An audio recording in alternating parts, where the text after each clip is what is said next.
सास की दुकान। लक्ष्मी जी की दो बहुएं थी, सुमन और राधिका, और दो बेटे, अजय और सुशील। लेकिन लक्ष्मी जी के बहू बेटे उनको अपने साथ रखने को तैयार नहीं थे। बहुओं के तेज स्वभाव के चलते लक्ष्मी जी को अपना ही घर छोड़कर एक किराए की कोठरी में रहना पड़ रहा था। कुछ दिनों से उनके बेटों ने उन्हें पैसे देना भी बंद कर दिया था। ऐसी स्थिति में लक्ष्मी जी ने अपनी जमा पूंजी से एक छोटी सी दुकान खोली। एक दिन शाम के वक्त, अजय सुनते हो, तुम्हारी माँ ने दुकान खोली है। दुकान अब इस उम्र में दुकान पर बैठेगी वो। अब क्या किया जा सकता है, माँ की तो बुद्धि सठिया गई है। मोहल्ले में मजाक बनाएंगे सब हमारा। अरे जेठ जी, इसमें परेशानी क्या है अगर सासू माँ ने दुकान खोली है? हाँ, राधिका ठीक तो कह रही है। अपनी दुकान पर बैठी रहेगी, कम से कम हमें परेशान तो नहीं करेंगी। हाँ, वैसे बात तो ठीक है। खुद के दो पैसे कमाएंगी तो कभी कभार हमें जो खर्चा देना पड़ता है ना, वो भी देने से बच जाएंगे हम लोग। फिर किस बात की परेशानी, खोलने दो माँ को दुकान, हमें क्या। वैसे भी अपनी कोठरी में चुपचाप रह रही है ना, चाहे दुकान खोले या मॉल बनाए, हमें उससे क्या लेना देना। अगले दिन सुमन अपनी सास की दुकान पर पहुंचती है। सासू माँ, आपकी दुकान में शक्कर है क्या? शक्कर जरा 1 किलो दे दीजिएगा। हाँ हाँ बहू, है ना। लो बेटा, 1 किलो क्यों, 2 किलो ले जाओ। सोच लो सासू माँ, घाटा हो जाएगा आपको। पैसे नहीं देने वाली मैं। देखो सुमन, ये मेरी दुकान है और यहाँ पर जो भी कोई सामान खरीदने आता है उसे पैसे तो देने ही पड़ते हैं। अरे सासू माँ, ऐसा क्यों कर रही आप? अरे देखो ना, घर पर आपका बेटा और पोते पोती दूध में शक्कर डालने के लिए कब से इंतजार कर रहे हैं। जरा उनके बारे में तो सोचिए। अरे ऐसी बात है क्या? अब मुझे नहीं पता था। बहू एक काम करो, वैसे भी पहली बार आई हो ना, ये शक्कर तुम ऐसे ही ले जाओ, पैसे देने की जरूरत नहीं है। अगले दिन राधिका भी अपनी सास की दुकान पर पहुंचती है। प्रणाम सासू माँ, कैसी चल रही है आपकी दुकान? बस बेटा, जैसे तैसे करके काम चला रही हूँ। तुम बताओ, घर में सब राजी खुशी है ना? हाँ हाँ मम्मी जी, सब कुछ ठीक ठाक है। बताओ राधिका बहू, कैसे आना हुआ? कुछ काम था क्या? वो ना मम्मी जी, मुझे जरा 5 किलो आटा चाहिए था। मेरे पैर में ना बहुत दर्द है, इसलिए बाजार तक जाने में ना तकलीफ हो रही थी। घर पर बच्चे भूखे बैठे हैं, सोचा आपसे ही ले लेती हूँ। हाँ हाँ, क्यों नहीं बेटा, ये लो 5 किलो आटा ले जाओ। हाँ, लेकिन मम्मी जी, आपने जिठानी जी को शक्कर फ्री में दी थी, तो मुझसे भी पैसे तो नहीं लेंगी ना? हाँ, अच्छा ठीक है बेटा, कोई बात नहीं, तुम ऐसे ही ले जाओ, बच्चों से क्या पैसे लेना। कुछ दिनों के बाद लक्ष्मी का बेटा अजय दुकान पर पहुंचता है। कैसी हो माँ, दुकान तो अच्छी चल रही है ना तुम्हारी? सब मोहल्ले वाले तारीफ करते रहते हैं। अब क्या करूं बेटा, तुमने तो मुझे सहारा दिया नहीं, गरीब माँ को घर से बाहर निकाल दिया। कुछ तो करना पड़ेगा ना अपना पेट पालने के लिए। वो माँ ना बहुओं की बहुत चिक चिक रहती थी। अब देखो कितनी अच्छी जिंदगी है तुम्हारी, खुद कमाती हो, खुद खर्च करती हो। इससे अच्छी भला कोई जिंदगी हो सकती है क्या? हाँ बेटा, दिल को बहलाने के लिए तुम्हारी ये बात भी सही है, लेकिन कोई बात नहीं बेटा, मैं खुश हूँ। अच्छा माँ, मैं क्या कह रहा था, जरा 500 उधार तो दे देना। कमाल की बात है बेटा, तुम मुझसे पैसे उधार मांग रहे हो। तुम्हारे पास पैसों की क्या कमी है? अरे माँ, इस महीने की तनख्वाह नहीं आई और आप तो अपनी बहू को जानती है ना, उसे शॉपिंग करनी है। जल्दी वापस लौटा दूंगा माँ। ठीक है बेटा, ये लो 500 रुपए, लेकिन देखो कुछ दिनों में वापस दे देना, मुझे अपनी दुकान के लिए माल भी तो खरीदना है। हाँ हाँ ठीक है माँ, जल्दी पैसे लौटा दूंगा।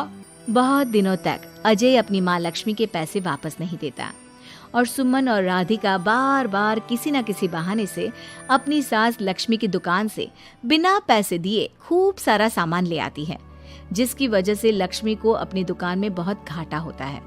फिर एक दिन जब राधिका सामान लेने के लिए लक्ष्मी की दुकान पर पहुंचती है, सासू माँ, जरा वो 1 किलो दाल तो देना।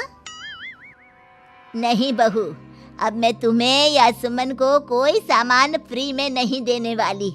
तुम लोगों ने कभी कोई मदद नहीं की मेरी, उल्टा मेरी दुकान से फ्री का सामान ले जाकर मुझे मुश्किल में डाल दिया है।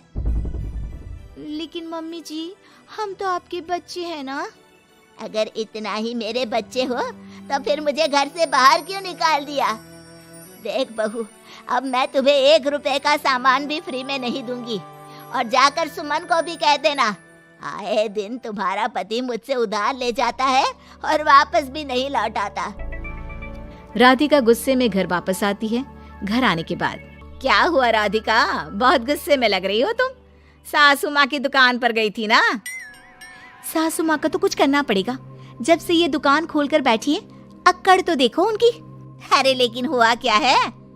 होना क्या है, दाल लेने गई थी, मुझे 4 बातें सुनाकर उल्टा भेज दिया, कुछ दिया भी नहीं। ये तो सासू माँ ने ठीक नहीं किया। देखो, मेरे पास ना एक बहुत अच्छा प्लान है।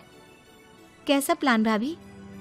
हम अपनी सासू माँ की दुकान में किसी चोर से कहकर चोरी करवा देते हैं और सारा सामान अपने घर मंगवा लेंगे। उसके बाद हमारे पास फ्री में सामान भी आ जाएगा और सासू माँ की अकल भी ठिकाने आ जाएगी। ठीक है भाभी, मैं आपका पूरा साथ दूंगी। आप जल्दी से ये काम करवा दीजिए। और 2 दिनों के बाद सुमन और राधिका एक चोर से मिलकर लक्ष्मी की दुकान में चोरी करवा देते हैं। हे भगवान, ये क्या हो गया? इस उम्र में जैसे तैसे अपना गुजारा कर रही थी, लेकिन चोर मेरा सारा सामान लेकर चले गए। अब क्या होगा? तभी वहां पर राधिका और सुमन पहुंच जाती है। क्या हुआ सासू माँ, बहुत दुखी लग रही हैं आप। अरे क्या बताऊं, मेरी दुकान का सारा माल चोरी हो गया। अब अगर आप अपने ही बहू बेटे को सामान नहीं देंगी तो ऐसा तो होगा ना सासू माँ। अब राधिका की बात सुनकर लक्ष्मी को यकीन हो जाता है कि इस चोरी के पीछे कहीं न कहीं उसकी दोनों बहुओं का ही हाथ है। लक्ष्मी एक प्लान बनाती है, पैसे उधार लेकर अपनी दुकान में फिर से खूब सारा सामान ले आती है। अरे भाभी, देखा आपने, सासू माँ की दुकान तो फिर से सामान से भर गई है। हाँ, वही तो मैं तो सोच रही थी कि एक बार में उनकी अकल ठिकाने आ जाएगी, पर लगता है फिर से कुछ करना पड़ेगा। लेकिन अब हम क्या कर सकते हैं? अरे वही जो हमने पहले किया था। इसका मतलब फिर से चोरी करवाएंगे? हाँ, उसके बिना हमारा काम कैसे चलेगा? और इस बार चोरी करने हम दोनों चलेंगे, कुछ नहीं छोड़ेंगे उनकी दुकान में। सुमन और राधिका दोनों मिलकर लक्ष्मी की दुकान में चोरी कर लेती हैं और सारा सामान चुपचाप अपने घर के स्टोर में लाकर रख देते हैं। लेकिन सुबह होते ही लक्ष्मी पुलिस लेकर सुमन और राधिका के घर पहुंच जाती है। इंस्पेक्टर साहब, मेरी इन दोनों बहुओं ने ही घर में चोरी की है। अरे ना ना इंस्पेक्टर साहब, ये हम पर झूठा इल्जाम लगा रही हैं। अरे हम क्यों इनकी दुकान में चोरी करने लगे? माँ, आपको शर्म नहीं आती अपनी बहू पर झूठा इल्जाम लगाते हुए? हाँ माँ, हम आपके बेटे हैं और ये आपकी बहुएं हैं, आप ऐसा कैसे कर सकती हैं? लक्ष्मी जी, क्या आपके पास कोई सबूत है? अरे इंस्पेक्टर साहब, आप इनकी बातों में मत आइए। ये हमारी माँ है और इनकी दिमागी हालत ठीक नहीं है, इसीलिए तो हमसे अलग रहती हैं। इंस्पेक्टर साहब, मेरी दिमागी हालत बिल्कुल ठीक है और मेरे पास इन दोनों के खिलाफ बहुत बड़ा सबूत है। बताइए, क्या सबूत है आपके पास? आप जरा मेरी दोनों बहुओं के हाथ पानी से धुलवा दो, फिर सब कुछ साफ साफ पता चल जाएगा। अरे हाथ पानी से धोने से क्या होगा माँ? आप दोनों मेरे सामने अपने हाथों पर पानी डालिए। जैसे ही राधिका और सुमन अपने हाथ पानी में डालती हैं, उनके हाथों का रंग लाल हो जाता है और ये देखकर सब लोग हैरान रह जाते हैं। अरे ये क्या, तुम्हारे हाथों का रंग अचानक से लाल कैसे हो गया? क्योंकि मैंने अपनी दुकान के सारे सामान पर एक तरह का केमिकल लगा कर रखा था। मुझे पता था जो भी चोरी करने आएगा वो सामान को अपने हाथों से उठाएगा और उसके हाथों पर रंग लग जाएगा। अरे माँ, आप तो बहुत चालाक निकली। इसे चालाक नहीं बेटा, बुद्धिमान कहते हैं। और जिसके तुम्हारे जैसे बहू बेटे हो उसे थोड़ा बहुत तो अपनी अकल से काम लेना ही पड़ता है ना। शर्म नहीं आती आप लोगों को अपनी ही माँ को परेशान करते हुए? हमें माफ कर दीजिए सासू माँ, हम आइंदा ऐसी गलती कभी नहीं करेंगे।